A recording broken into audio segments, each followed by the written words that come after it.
Hello and welcome to the What Women Want Today podcast. You might be asking yourself right about now, well, what do women want? I mean, we're pretty complex creatures, right? Well, I think we want it all, and I'm here to explore it with you. My name is Terry Kellums. I'm your host. Go grab your favorite beverage. I've already got my glass of wine, and let's get started. Hello and welcome to today's episode of What Women Want Today podcast. This is your host, Terry Kellums. You guys, I have somebody really cool to share with you today. She is author Carrington Smith, and she has written a book called Blooming, Finding Gifts in the Shit of Life. And I just love that byline, by the way. Carrington is a single mom, an attorney, a business owner, and executive search professional. Carrington, welcome to the show. I am so excited to talk with you today. Oh, Terry, thanks so much for having me. I really appreciate it. So do you go by Carrington or do you go by Carrie? I go by Carrie. Okay, great. So I knew right away I was going to like your book when I read this line. And you said, each of these stories describes a moment in time and not the entirety of a person. So I asked that the reader not damn an individual for a moment in time when he or she behaved badly. I loved that. I loved it. Thank you. Although I do have to admit, after I started reading the book, I found it really hard to stick to that. But it's true though. If any of us we all have our bad moments. And if we were painted by those bad moments, I mean, none of us look good, right? Oh, so that is so true. So yeah. True. I had many emotions while reading your book. I felt anger. I felt empathy. I felt sadness. I was proud of you sometimes. I just loved it. I'm really excited to be sharing your book with our audience today. Tell me a little bit about what led you to write the book. Well, I started writing short stories really back in law school, which is when I wrote the first story in the book, which is about when I was raped. But I've rewritten that story probably 20 different times. So I never really understood how to fit the stories that I was writing together and why they would be important to someone. And I also had that sort of that imposter syndrome of like, I don't matter. And what happened was during COVID, when we all experienced this universal trauma, I suddenly realized that a lot of my experiences were universal and that it was my very ordinariness that made them compelling. And so I like to say, I'm not a celebrity. I'm not, a musical artist. I'm not a Holocaust survivor. I mean, you think about whose books you read. I'm none of those things. I'm not a business titan. But what I am is someone who is relatable because I have a lot of life experiences that people can relate to. Yeah. And so when COVID hit, I realized that my response to this universal trauma was very different than a lot of people's. And I kind of asked myself, like, why is this kind of like, to me, like just one more thing? I'm like, okay, bring it. I've been through so much. Right. I know I'm going to survive. I always land on my feet. I figure out how to do it. And so I thought I had a gift that I could give people. And that is sharing with them. And I believe that people learn through stories, not through telling people what to do. Exactly. Sharing through sharing my stories, help people to see or take them, hold their hand and walk them on a path of how I was able to deal with trauma and use it to for growth and opportunity, as opposed to something that weighed me down for the rest of my life. Yeah. And hopefully people would draw from that and use that with this experience and other experiences in their lives. And so I wrote the book in 3 months. Wow. All of a sudden, all those stories made sense and I was able to knit them together and it just flowed. Well, I'm so glad you did. So, one of the things that I was just sort of like connecting with in your book, you when you told the story of how you were raped, and you and I are very close to the same age, I could definitely relate to, even though it shocked me to read the response that people gave you when you confessed to them what had happened to you, even your, what was it, your RA at school, or was it your friend? My sorority big sis, yeah. Okay, that's right. Even her response, I was like, are you freaking kidding me right now? Yeah. know? But, I also thought, wow, you're so brave for, it's really tough. I think, you've been through a lot, and I've also had quite a bit of trauma in my childhood. I think sometimes I try to protect people that don't need protecting or don't deserve my protecting. And I'm so proud of you for being brave enough to tell the story. And you had a quote in there early on. I think I wrote it down somewhere here, but you talked about how, it was a quote that said, if people didn't want you to speak unkindly about them, they should have treated you better. Yes. What is that direct quote? Do you have it off the top of your head? Yeah, no, it's in that same passage in the very beginning of the book. Okay. So I think it's from, it's another author I'm quoting, actually. Yeah. But the idea is, that, people, let me find it here. It's Anne Lamont. Yeah. Yes. You own everything that happened to you. Tell your stories. If people wanted you to write warmly about them, they should have behaved better. Yeah. Yeah. And you have power here. You're telling this story. And I like what she said, and I 100% agree with it. I tend to protect people when I'm telling my stories on the podcast. My podcast was inspired by my mom's pain. So, but I find myself trying to protect people who maybe don't always deserve protecting. But how have the people in your stories responded to you writing about them? Very differently. Well, first of all, my ex-husband, I changed his name, and he had, that relationship is a priority for me because he's the father of my children. Right. And we have a really good relationship, and I didn't want to ruin that, but I really felt compelled to write this book. And so I told him, I said, I'm writing this book, and I said, and I'm publishing it, but I'm going to let you read it in advance, and we can go through it together and make some changes. So there were some things that I made, so where I wasn't as open as I was in the beginning, but he gave fair comments and I took them seriously. And so I said, you know what, let's change that. Maybe say it a little differently, because I don't want any harm to come to him or to my kids.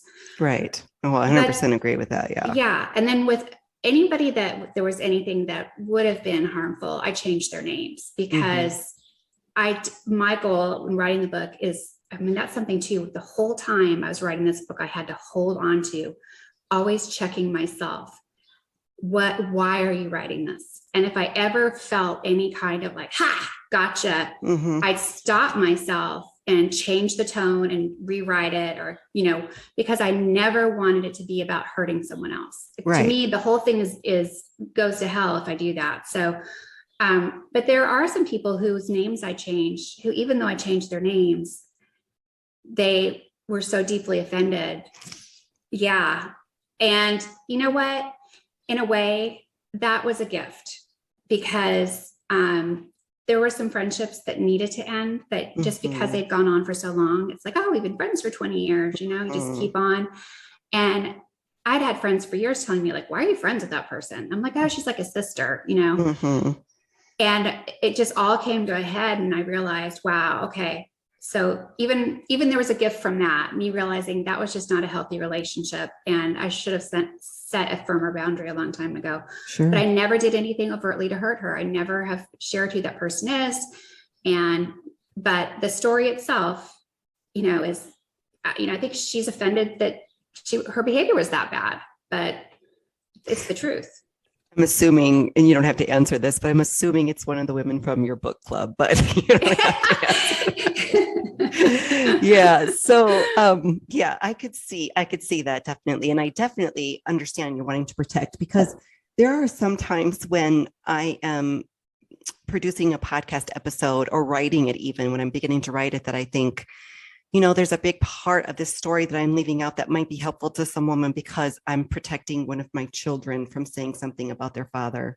So I totally get that. At some point, I'm going to sit down and really figure out what parts of my story need to be told and what parts can remain hidden. But you talk about that a lot in the book, about owning your story. So will you explain to the audience what that means to you personally? Yeah.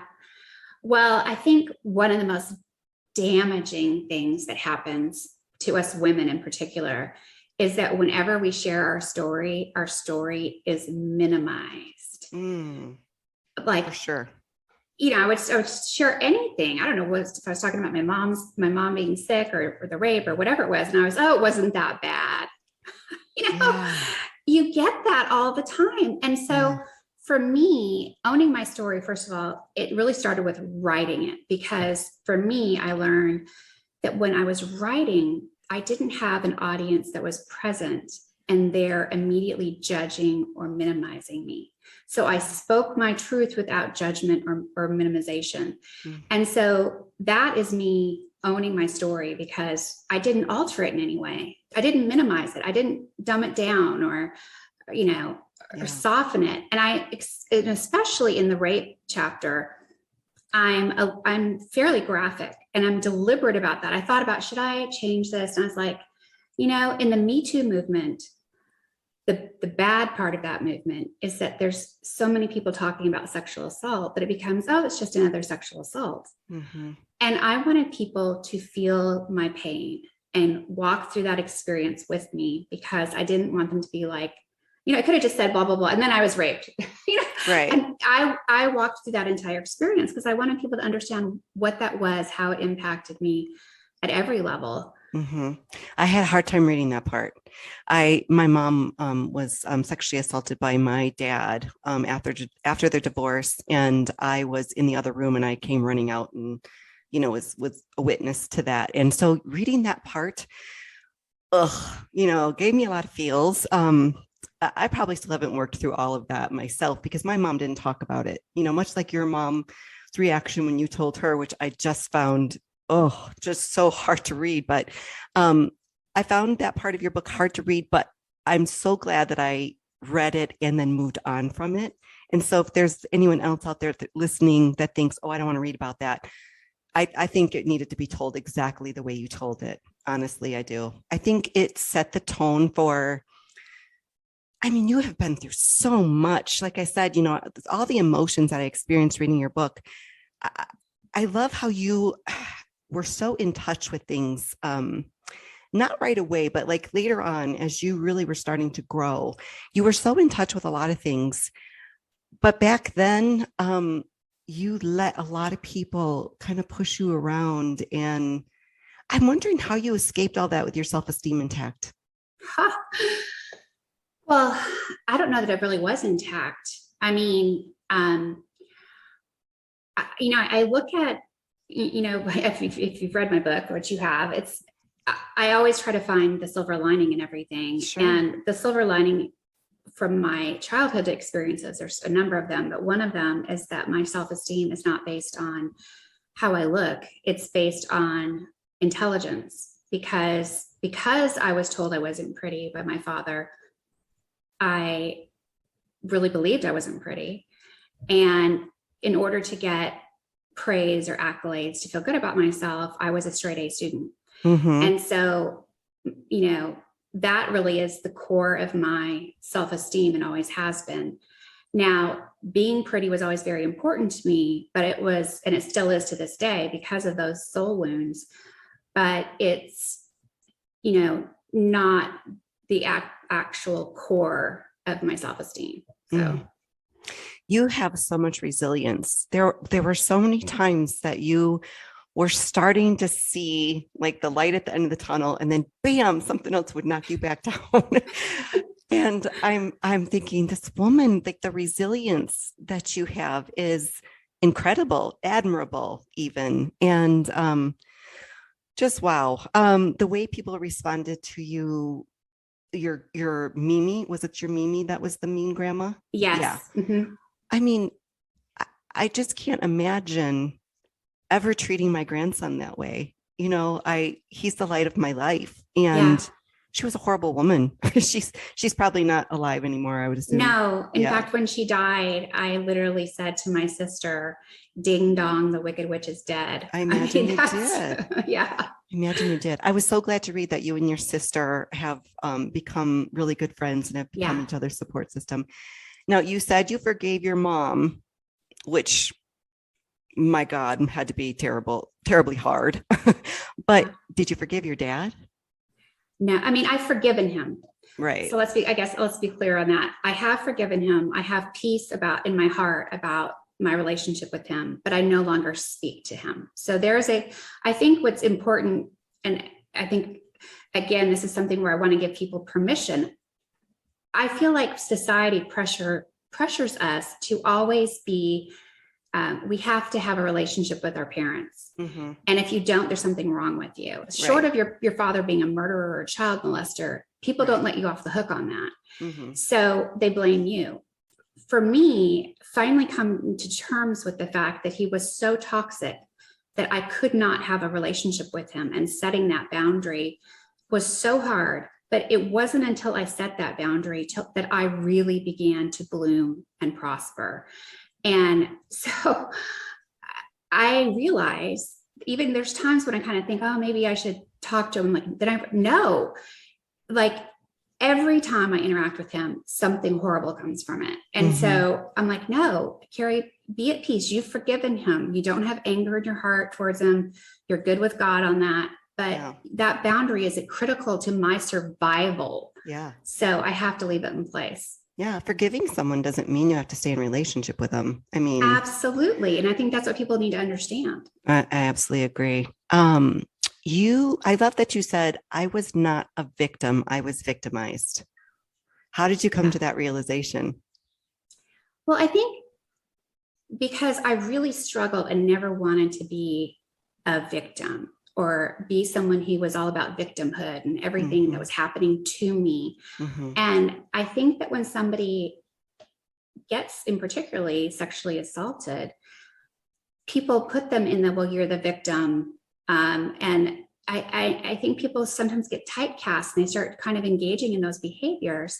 When I guess what I'm trying to say by I wasn't a victim, I was victimized, is I have power. I did not give up my power. Something bad happened to me, but I still have power, and the power of the choice to decide how this moment is going to be part of my life and what I'm going to do with it. And I think that is really a Viktor Frankl thing. I mean, he talks about the one thing that you have, even when you're in a concentration camp, is how you view what's happening to you, what's going on inside of your head. And so for me, just these little shifts in words change from being, powerless to having power. So, and that's so important to succeeding in life and getting through those kinds of things. Oh yeah, for sure. So, you were in the car with a date after your second divorce, and your date asked you what kind of music you liked and what were some of your favorite restaurants in Austin. And you had no idea. How old were you at this time? I think I was like 42. Okay. So you were in midlife. Yeah. So I work with a lot of women who probably couldn't answer that question. I mean, yours comes from a different place, from the abuse you suffered as a child, and just sort of constantly being pushed down. Any kind of personality you had was being pushed down by different people in your life. But I mean, I guess I don't even know what question I want to ask you, but it's just, was it part midlife and part your childhood? Or do you think it was just entirely your childhood that you had no idea who you were and had to rediscover yourself at midlife? Well, I think that it's part of my childhood, but it's also the template of a relationship that I was given with my parents. My mother gave up her entire identity for my father. Yeah. She had no preferences, he told her what to wear, whether or not she could have friends. So that was the template of a relationship that I was given, so that when I was married to my second husband, I not only did I engage in those codependent behaviors where whatever he went was what happened, but I even started to dress like my mother. And I talk about wearing Lilly Pulitzer and cardigan sweaters, and nothing wrong with it, but it's just, for me, that was what my mother would wear. And when I got divorced, I had to get rid of those clothes because they were the very embodiment of that behavior for me. And so it was really important that I do that. But I adopted, I was just super easygoing. And I thought being easygoing was a good thing. but it's not when it means you completely lack an identity of your own. And that's what the realization was in the car that day. I was like, oh my God, I have no idea. So I had to go through some self-discovery. Yeah. So after my second divorce, so this is how I can relate to that. After my second divorce, my second husband was also, I would say religious, but not in a healthy way. I would say that he picked and chose different parts of it that he used to control and manipulate me. Yeah. And one of them was what kind of music I listened to, what TV shows I watched, and how I dressed. Like he would literally say to me, don't you wish you could wear a dress every day? My father made my mother wear dresses every day. Yeah, it's very controlling behavior. My youngest daughter does not listen to the podcast, so she will not hear this story. But yeah, so after, excuse me, after my second divorce, and you talked about this a little bit, none of your friends had been divorced yet. And at the end of the day, when they started going through divorce, like you had this knowledge that people they sort of need to like figure out who they are, and after they get divorced, and you're trying things. And I remember somebody said something to me after my divorce. It was the happiest I had ever remember being in my entire life. I felt so free. I could relate to parts of the book where you just like talked about, I had to figure out who I was. What did I believe? Did I believe this political thing or this religious thing because it was something my dad had said? This is you talking. Or is it, what do I really believe about these things? And someone said to me, you've really changed. And I thought, thank God.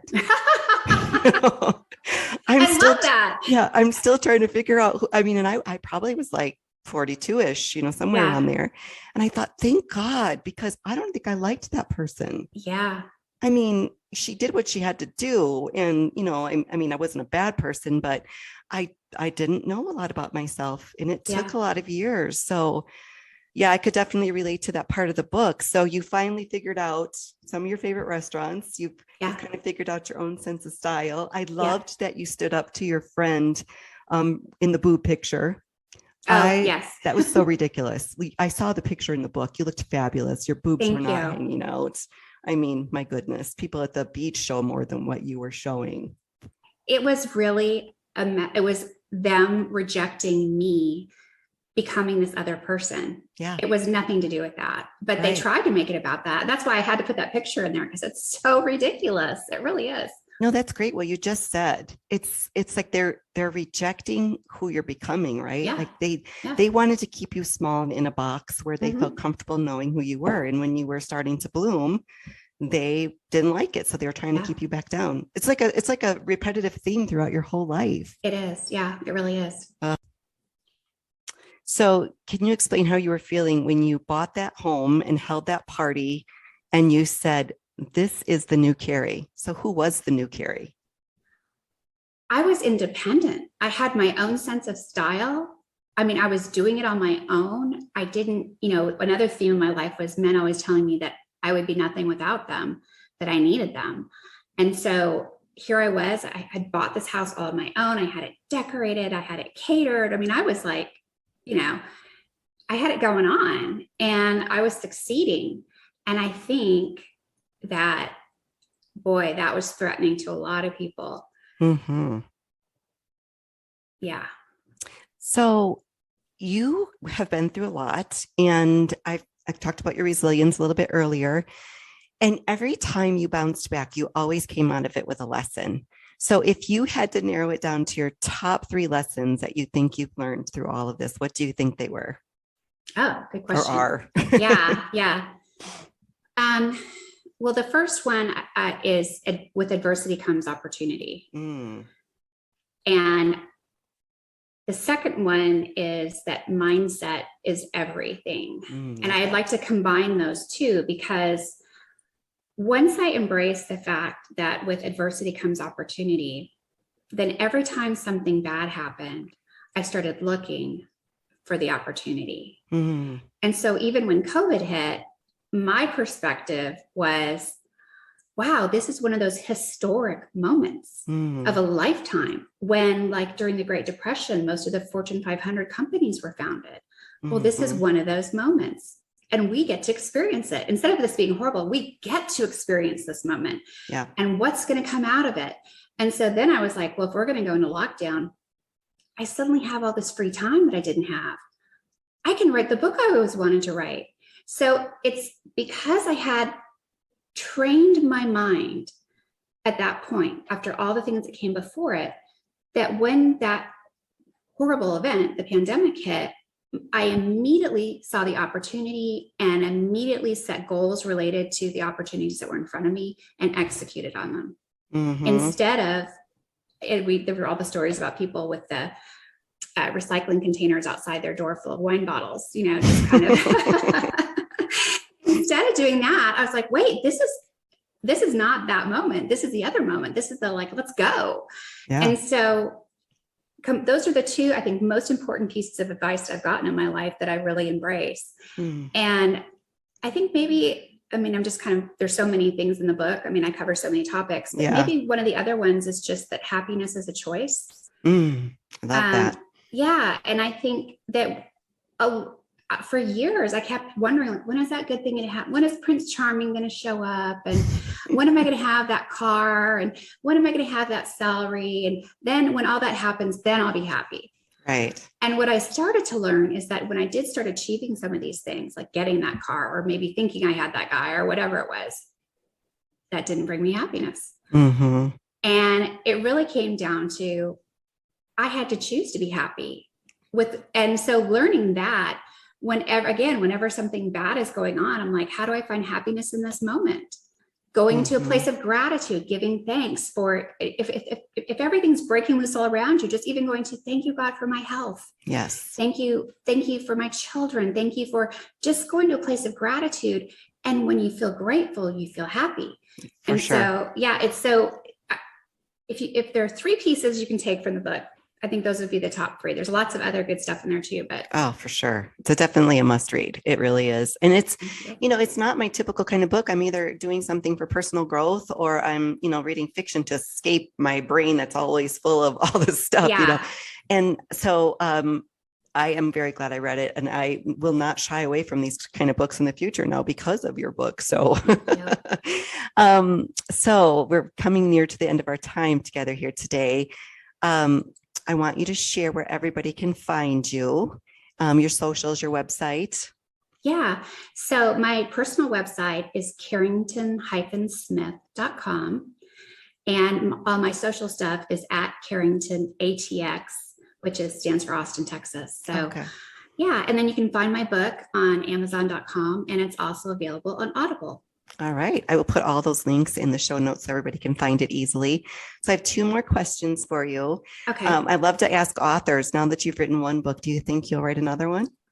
I do. I've got at least 2 more books. Wow. Yeah. That's awesome. You'll have to come back and share the next 2 with me as well. Yeah.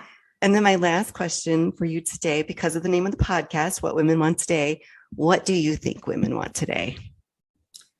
Oh, well, in this moment of time and history, I think we want to be heard. I'm just thinking about the Roe v. Wade situation. I'm thinking about what just happened with the shooting in Texas. Mm-hmm. And I can't speak for everyone. I can speak for my friends crying out about, when are we going to take gun violence seriously? Mm-hmm. When are we, why is it once we win women's rights, we're so willing to give them up? So I think that there are a lot of women out there right now just saying, just hear us, recognize us as equals. And so I think that's a big part of what women want. Thank you for sharing that with me. All right, Carrington, it was such a pleasure to have you here today with us. Thank you so much for taking time out of your busy schedule to join me today. Yes, this has been so much fun. I've really enjoyed it. It's been fun for me too.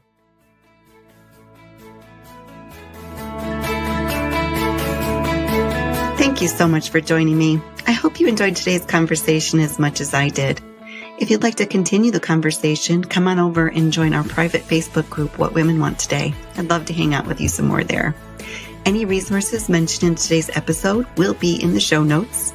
You can find me on Facebook and Instagram at What Women Want Today Podcast, or visit my website at whatwomenwanttoday.com. Please remember to subscribe, download, and share. Leave me a review. It helps other amazing women find the show and become a member of our community. One last thing for you today. You are not alone. You are worthy of love and a fulfilled life. Now it's time to go after it.